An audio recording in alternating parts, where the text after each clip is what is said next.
Hello students, आज हम physics के सेकंड लेसन गाउस के नियम और उसके अनुप्रयोग के बारे में अध्ययन करेंगे। इस टॉपिक में सबसे पहले हमारा जो टॉपिक है वो है विद्युत फ्लक्स। विद्युत फ्लक्स विद्युत फ्लक्स क्या है, इसे समझने के लिए हम एक आवेश लेते हैं। इस आवेश के चारों ओर ये विद्युत क्षेत्र है। इस विद्युत क्षेत्र को विद्युत क्षेत्र रेखाओं से प्रदर्शित करते हैं, जैसे ये विद्युत क्षेत्र रेखाएं। ठीक है, इन विद्युत क्षेत्र रेखाओं में जैसे मैंने ये कोई क्षेत्रफल ले लिया। अब इस क्षेत्रफल से कितनी विद्युत क्षेत्र रेखाएं गुजरती हैं, उनकी जो माप है उसे हम विद्युत फ्लक्स कहते हैं। तो फिर विद्युत फ्लक्स की परिभाषा क्या बनी, देखिए। विद्युत क्षेत्र में स्थित किसी क्षेत्रफल की अभिलंबवत गुजरने वाली विद्युत क्षेत्र रेखाओं की संख्या का माप विद्युत फ्लक्स होता है। क्लियर? विद्युत क्षेत्र में स्थित किसी क्षेत्रफल के अभिलंबवत गुजरने वाली विद्युत क्षेत्र रेखाओं की संख्या का माप या विद्युत बल रेखाओं की संख्या का माप विद्युत फ्लक्स होता है। तो अब हम किस तरीके से इसका मेजरमेंट करते हैं वो देखिए। सपोज कीजिए ये हमारे पास में कोई क्षेत्रफल है और इस क्षेत्रफल में भी कोई अल्पांश क्षेत्रफल है, ये ds। क्लियर? और ये इसके अभिलंब की दिशा है। ये विद्युत क्षेत्र की तीव्रता E है जो इससे थीटा कोण बनाती है। तो अब यहां विद्युत क्षेत्र का कितना प्रभाव इसकी अभिलंब दिशा में है वो हम E cos थीटा से दर्शाते हैं। ठीक है, तब विद्युत फ्लक्स डी फाई बराबर E cos थीटा इंटू में ds एंड डी फाई बराबर E ds cos theta and D phi बराबर E vector dot ds vector. Clear? ये हमारे पास में विद्युत फ्लक्स की जो है मैथमेटिकल परिभाषा बनने जा रही है। तो एक बार फिर हम देखें कि यहाँ पर ये कोई क्षेत्रफल है, उसका भी अल्पांश क्षेत्रफल ds है। ये ds का अभिलंब है। ये विद्युत क्षेत्र की तीव्रता इस अभिलंब से थीटा कोण पर है। तो फिर इस विद्युत क्षेत्र का कितना प्रभाव इसकी अभिलंब दिशा में है ये हम E cos थीटा लिख सकते हैं। लेकिन इससे निकलने वाला जो प्रभाव है जिसे हम फ्लक्स कह रहे हैं वो E cos थीटा पर ही डिपेंड नहीं करता, वो इस क्षेत्रफल पर भी डिपेंड करेगा। तो फिर ऐसी स्थिति में कलेक्टिवली जो फ्लक्स का इफेक्ट है वो इन दोनों राशियों से दिया जाएगा, E cos थीटा और ds। इन दोनों को हमने यहाँ पर क्या कर दिया, मल्टीप्लाई कर दिया। तो ये बन गया हमारे पास में D phi equal E D S cos theta. लेकिन हमें पता होता है कि जब ये दोनों वेक्टर हैं, ये कोस थीटा इसमें है, तो फिर अदिश गुणनफल के मुताबिक हम इसके ऊपर सदिश लगा दें और ds के ऊपर भी हम क्या लगा दें, सदिश लगा दें। इस तरीके से ये एक विद्युत फ्लक्स को हम परिभाषित कर सकते हैं। अब यहाँ से अगली बात आती है कि मैथमेटिकल परिभाषा क्या होगी। तो मैथमेटिकल परिभाषा हम इजी वे में जो है वो दे सकते हैं। देखिए कैसे, अन्य शब्दों में अन्य शब्दों में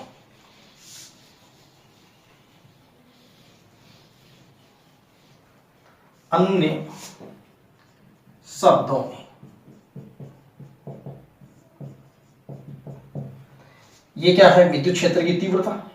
ds क्या है? अदिश सदिश क्षेत्रफल, और दोनों का ये अदिश गुणनफल। तो फिर परिभाषा क्या बनेगी? विद्युत क्षेत्र की तीव्रता, विद्युत क्षेत्र की तीव्रता E वेक्टर एवं सदिश क्षेत्रफल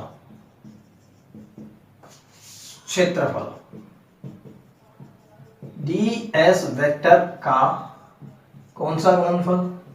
अदिश गुणनफल विद्युत फ्लक्स होता है। क्लियर? अर्थात कैसे लिखा जाए? D phi equal E vector dot D S vector. ये हमारे पास में मैथमेटिकल परिभाषा आ गई। अब नेक्स्ट इस पेपर हम आते हैं, वो क्या है कि यदि हमें कोई संपूर्ण पृष्ठ से निर्गत फ्लक्स की बात करनी हो तो फिर ये इंपॉर्टेंट फैक्ट, संपूर्ण पृष्ठ से निर्गत फ्लक्स कैसे लिखा जाए? इसी का इंटीग्रेशन कर दो सरफेस के लिए, तो phi integration of S E dot D S के लिए, और संपूर्ण बंद पृष्ठ से, संपूर्ण बंद पृष्ठ से निर्गत फ्लक्स कैसे लिखा जाए? फाई इक्वल ये बंद पृष्ठ का समाकलन का चिन्ह और ई डॉट डी एस के लिए। इस तरीके से संपूर्ण बंद पृष्ठ से हम निर्गत फ्लक्स ज्ञात कर सकते हैं। अब नेक्स्ट आएंगी इसकी विशेष परिस्थितियां, लेकिन उससे फिर एक बार से देख लें। इसको परिभाषित करना है तो फार्मूला याद रहना चाहिए। फार्मूला हमारे पास में ये है। अब इस फार्मूले से ही हम परिभाषा बना सकते हैं। कैसे? विद्युत क्षेत्र की तीव्रता एवं सदिश क्षेत्रफल का अदिश गुणनफल विद्युत फ्लक्स होता है, ये बात लिख दी गई। संपूर्ण पृष्ठ के लिए निकालना है तो इस अल्पांश सदिश क्षेत्रफल से गुजरने वाले फ्लक्स की बजाय हम इसका इंटीग्रेशन कर देंगे। इंटीग्रेशन कर देंगे तो हमारे पास ये चीज ऐसे लिखी जाएगी। तो संपूर्ण बंद पृष्ठ से निर्गत फ्लक्स लिखना है तो फिर हम उसके लिए ये क्लाउज एक सरफेस का ये निशान लगा देंगे और इंटीग्रेशन ई डॉट डी एस लिख देंगे।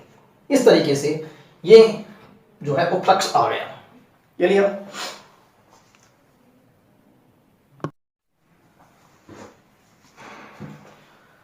अब हम विद्युत फ्लक्स की कुछ विशेष अवस्थाओं के बारे में पढ़ेंगे।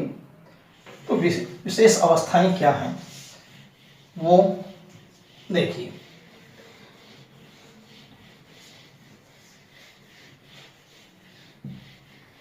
विशेष अवस्थाएं, विशेष अवस्थाएं नंबर फर्स्ट, क्या? यदि विद्युत क्षेत्र E समांतर है सदिश क्षेत्रफल ds, अर्थात थीटा बराबर 0 डिग्री। कहने का मतलब ये कोई क्षेत्रफल, ये इसका अभिलंब ds वेक्टर जो है इसका क्षेत्रफल सदिश, और इसी दिशा में विद्युत क्षेत्र भी काम कर रहा है, तब flux D phi will be maximum, अधिकतम होगा। कैसे लिखें? E D S cos 0। तो फिर डी फाई मैक्सिमम बराबर कितना आ गया? ई डी एस कॉस 0 बन हो गया। तो ये अधिकतम फ्लक्स कब गुजरेगा? कि जब ई और डी एस समांतर होंगे। सिंपल शब्दों में हम एक एग्जाम्पल पे ध्यान दे देते हैं। मान लीजिए कि ये कोई बहता हुआ पानी है, ये पानी के वेग की दिशा है, और ये मैंने कोई उसमें एक रिंग ली और वो रिंग रख दी। अब ये रिंग का अभिलंब है, मतलब उसका क्षेत्रफल सदिश है, ये पानी के वेग की दिशा है। ऐसी स्थिति में इसमें से गुजरने वाला पानी की जो मात्रा होगी, गुजरने वाली पानी की मात्रा अधिकतम होगी, अर्थात वाटर फ्लक्स मैक्सिमम होगा। क्लियर है ये बात? तो सेम वैसे ही है कि जैसे कोई ये विद्युत प्रवाह हो रहा है और उस विद्युत प्रवाह या उस विद्युत क्षेत्र में हम ये कोई सदिश क्षेत्रफल रखें, तो ये क्षेत्रफल और ये दोनों सेम डायरेक्शन में है, तो निकलने वाला फ्लक्स अधिकतम हो गया, जैसे कि इस रिंग से निकलने वाला पानी अधिकतम हुआ था। सेकंड अवस्था, यदि ई सदिश लंबवत है डी एस सदिश के, अर्थात क्या लिखा जाए, थीटा की वैल्यू 90 डिग्री हो। कैसे? ये हमारे पास में जो है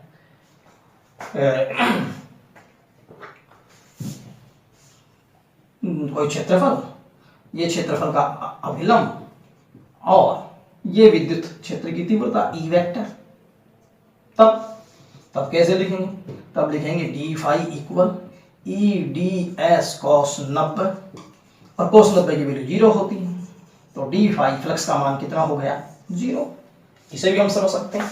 सपोज कीजिए कि ये बहता हुआ पानी है और ये हमने जो है कोई रिंग ली और उसको ऐसे रखा, ये उस रिंग का अभिलंब है, तो ऊपर की तरफ अब कोई भी पानी इस रिंग से नहीं गुजरेगा, क्योंकि वेग v और ds की जो डायरेक्शन है वो 90 डिग्री चली गई, अर्थात ऊपर की तरफ कोई पानी नहीं गुजरेगा। तो हम कहेंगे कि ऊपर की तरफ इस रिंग से निकलने वाला वाटर फ्लक्स क्या हो गया? 0।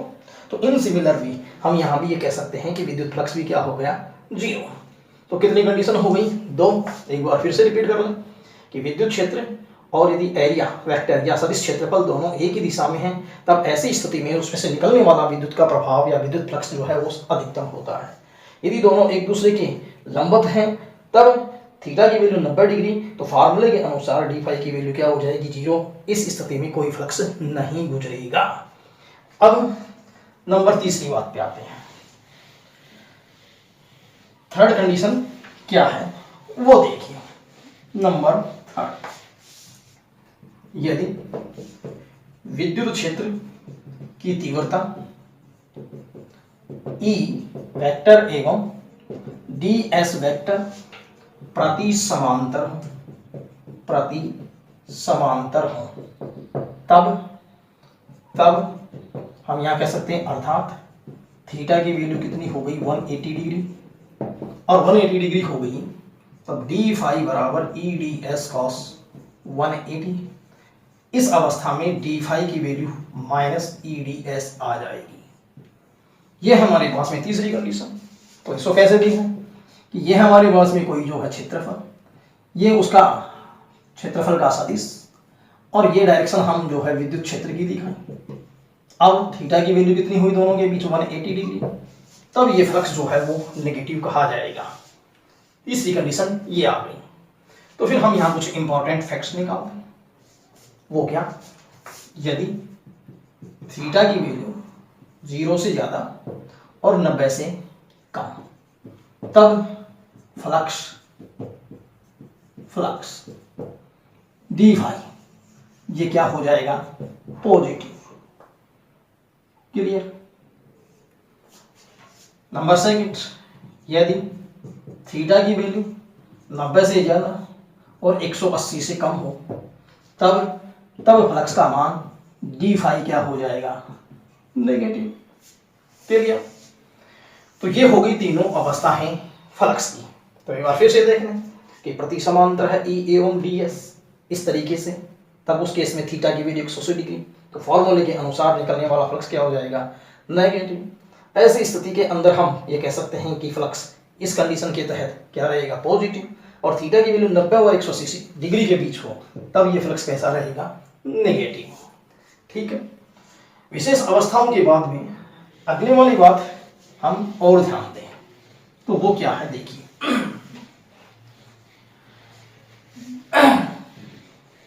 अब हमने पिछले चैप्टर में ये देखा कि ये हमारे पास में कोई पॉजिटिव आवेश है, तो इकाई धनावेश को हम यहाँ रखें तो इकाई धनावेश से ये फ्लक्स जो है वो बाहर की तरफ निकलता है।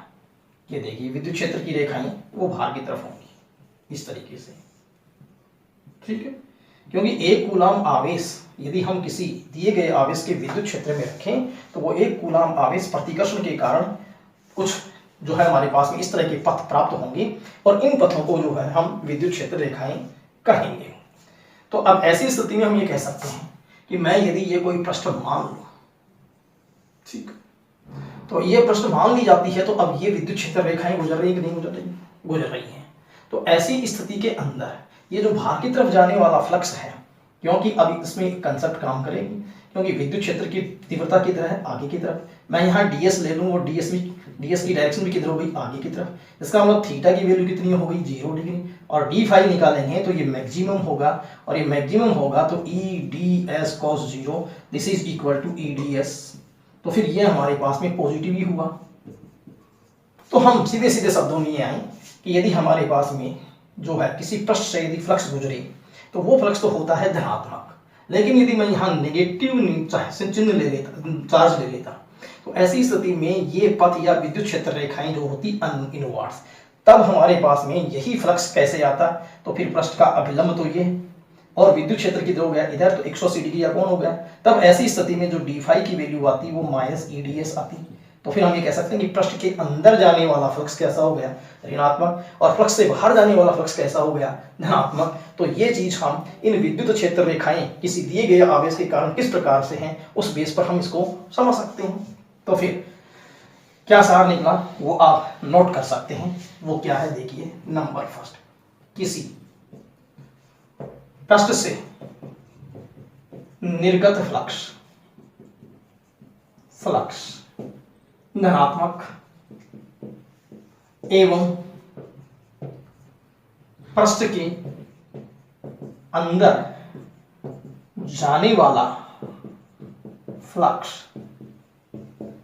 ऋणात्मक होता है।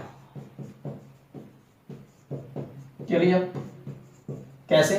किसी पृष्ठ से जाने वाला धनात्मक, किसी पृष्ठ से जाने वाला फ्लक्स धनात्मक और पृष्ठ के अंदर जाने वाला जो है वो ऋणात्मक होता है। तो निष्कासित फ्लक्स धनात्मक और प्रवेशित फ्लक्स ऋणात्मक होता है। क्लियर?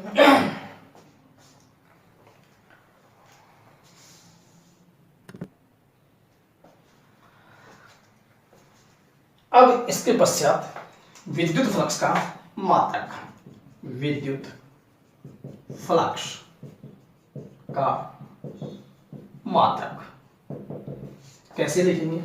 देखिए, फार्मूला आया था डी फाई बराबर EDS। मात्रक कैसे आई? E विद्युत क्षेत्र की तीव्रता वोल्ट पर मीटर इनटू क्षेत्रफल का मात्रक मीटर स्क्वायर, मीटर से मीटर क्या हो गया? कैंसिल, तो बच क्या गया? Volt meter. तो फिर लिख सकते हैं विद्युत फ्लक्स का मात्रक वोल्ट इनटू मीटर है। क्लियर है? लेकिन ये मात्रक कैसा है? SI।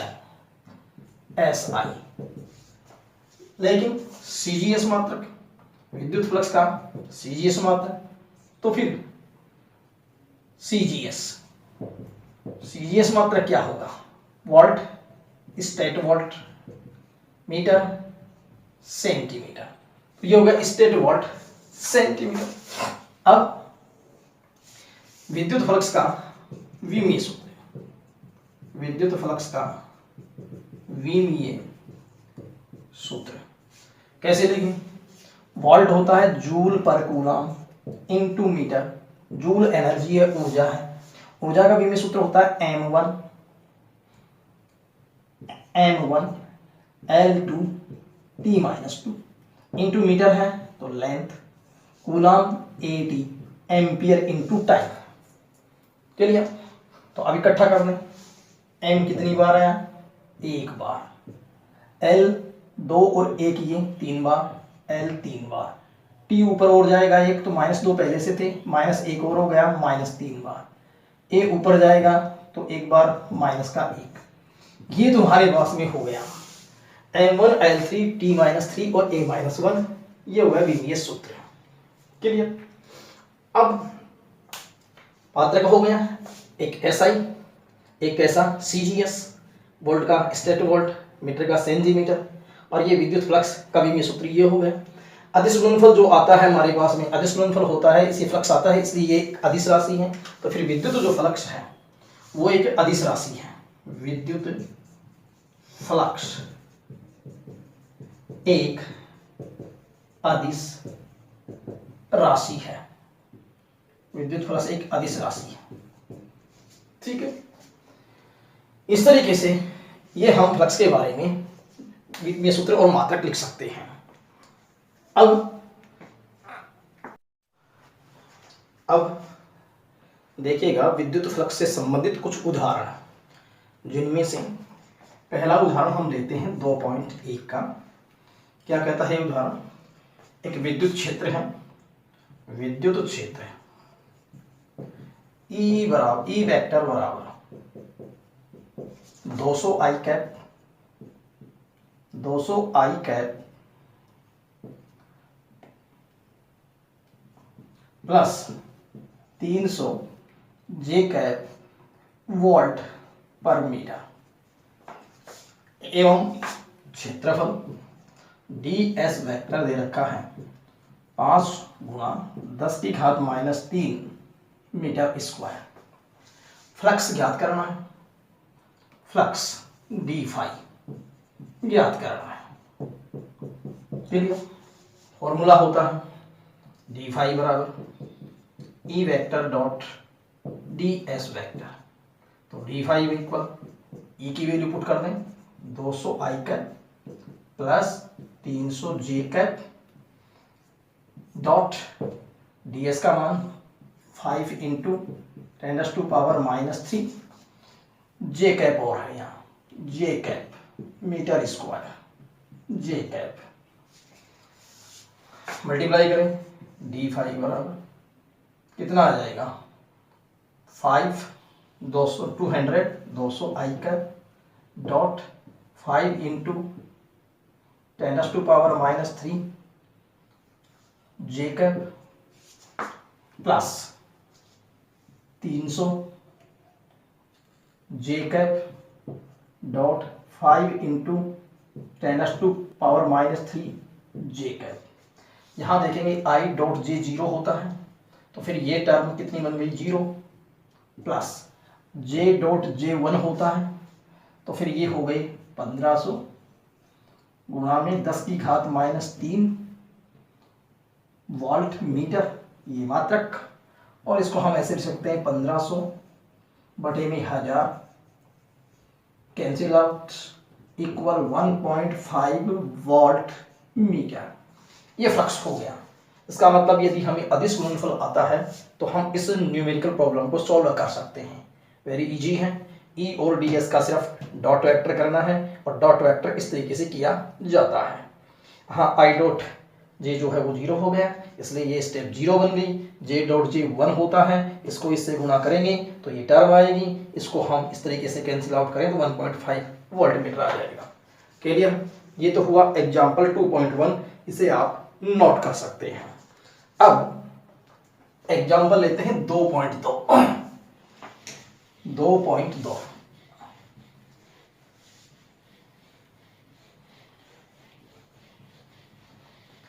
उदाहरण 2.2 में क्या है, इसमें दिया गया है कि हमारे पास में ये एक बेलन है, बेलनाकार पृष्ठ है, और इस बेलनाकार पृष्ठ को इस तरीके से रखा गया है कि इसकी जो अक्ष है वो विद्युत क्षेत्र ई की दिशा में ही है।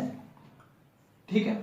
अब पूछा गया है कि इस संपूर्ण बेलनाकार पृष्ठ से कितना फ्लक्स गुजरेगा। तो अब हम इस पृष्ठ को 3 पृष्ठों में तोड़ सकते हैं।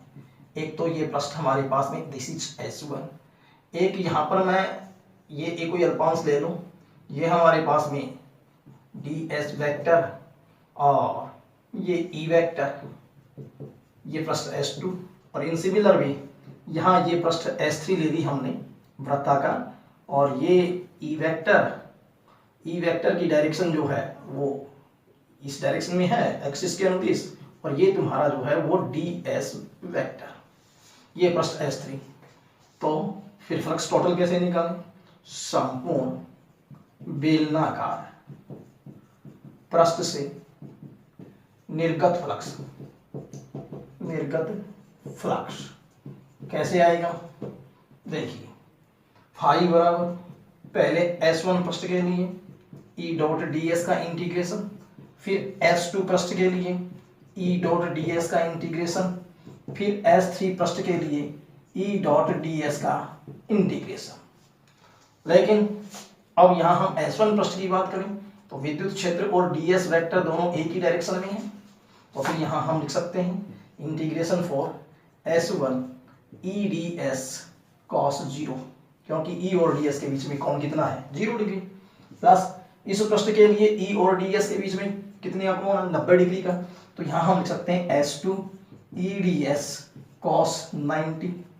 फिर इस पृष्ठ के लिए हम देखें कि E की डायरेक्शन तो एक्सिस के अनुदिश है और ds इधर है, तब ये हम लिख सकते हैं plus integration S3 E ds cos 180। तो अब यहां से E बाहर आ जाएगा, S1 cos 0 1 हो जाएगा, तो इंटीग्रेशन ऑफ ds, ये है टर्म 0 हो जाएगी, यहाँ भी E बाहर आ जाएगा और S3 और ये ds। लेकिन इसका संपूर्ण पृष्ठीय क्षेत्रफल S है, संपूर्ण पृष्ठीय क्षेत्रफल S है, तो ES, ठीक है। यहां से आपके पास में ये जो टर्म हुई ये माइनस की हुई, माइनस लगा हुआ है, तो ये आ जाएगा माइनस ES, क्योंकि cos 180 माइनस 1 होता है, तो फिर ये ES से ES क्या हो गया? कैंसिल। तो ये आपके पास टोटल फ्लक्स कितना बन गया? 0, cos 180 माइनस EDS। इस प्रकार इससे निकलने वाला फ्लक्स क्या हो गया? 0 हो गया। तो एक बार फिर से हम देख लें, ये बेलनाकार पृष्ठ थी, इसके अक्ष के अनुदिश विद्युत क्षेत्र है। अब हम इस पृष्ठ से कितना फ्लक्स गुजरेगा? इस पूरी बेलनाकार पृष्ठ को हम 3 पृष्ठों में तोड़ सकते हैं, एक वृत्ताकार S1, एक ये वृत्ताकार S3, ये आपके पास में S2 जो वक्राकार है। तो फिर S1 से निर्गत फ्लक्स ऐसे लिखा, S2 से निर्गत फ्लक्स ऐसे लिखा और S3 पृष्ठ से निर्गत फ्लक्स ऐसे लिखा। टोटल निकालेंगे तो इनको सबको ऐड करेंगे, इसको हम एक्सपेंड करेंगे तो E ds cos 0, क्योंकि दोनों सेम डायरेक्शन में है। यहाँ E और ds जो है वो 90 डिग्री पर है, तो ये 90 डिग्री, यहाँ ये अपोजिट डायरेक्शन में है तो 180 डिग्री। तो ये E इंटीग्रेशन ऑफ ds, यहाँ आपके पास है प्लस 0, ये माइनस हो गए हैं यहाँ पर, तो E इंटू में ds का पूरा इंटीग्रेशन S, ES से ES कैंसिल हो गए, तो ये आ गया 0। इस तरीके से इससे निकलने वाला फ्लक्स क्या हो गया? 0 हो गया। क्लियर? इसको भी आप नोट कर लीजिए, ये 2 उदाहरण तुम्हारे पास में हो गए। क्लियर?